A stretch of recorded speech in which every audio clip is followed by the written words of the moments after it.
Hey everybody, Kamari Ellis here with another edition of Ask Kamari. The other day I got a question about what are some common mistakes that a lot of people make. So I put together a quick 5-point guide on, what are some of the most common tax mistakes that I come across.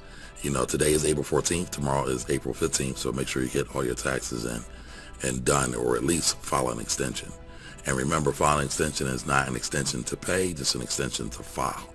Just wanted to let you know that, starting off, number one of the most common mistakes I see people doing in tax returns is inaccurate dependent information. A lot of times the IRS will cross-reference, well, not a lot of times, all the time, the IRS cross-reference their database with the Social Security Administration's database, and if there is no match, your return will not be processed. So it will hold up your process. I've seen it hold it up anywhere from 2 weeks to 6 months, sometimes longer.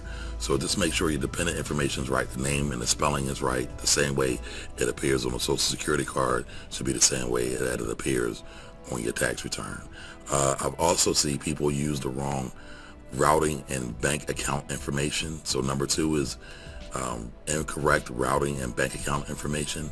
So when you're getting a direct deposit, you can have that money directly deposited into your account and make things a lot smoother. It cuts down the time. But sometimes people have it off by a digit or two. Best thing to do is take in a check and copy it directly off of the check, so there's no mistakes and there's no problems. Number three, a lot of people don't realize they can do what's called itemized their deductions.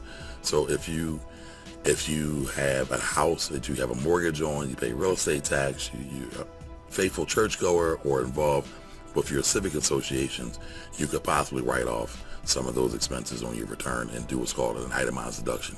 You should talk with your tax accountant a little bit deeper on that one.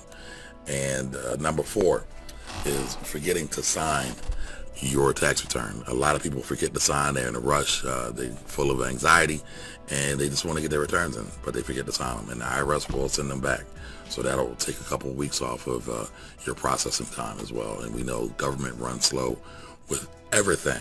So in number five, not attaching your W-2 or 1099 or any of your income documents to your tax return. So remember, whenever you want to, and this is for mail-in returns over. If you're electronically filing, it doesn't matter. But if you're going to mail it in, make sure you attach your W-2s and any 1099s. W-2s are for people who have jobs with employers, and 1099s are for individuals who may be an independent contractor working as a business owner and doing work for another business. But that's the quick five right there. Dependent information. Make sure you have the correct bank account information. Make sure if you're eligible to itemize your deduction, remembering to sign your tax returns and submit them in, and also making sure you complete or submit all of your income documents. So that's a tax moment from Ask Kamari. Again, today is April 14th. Tomorrow is April 15th. Get your taxes in so you don't get a fine or a penalty. I'll see you soon. Bye-bye.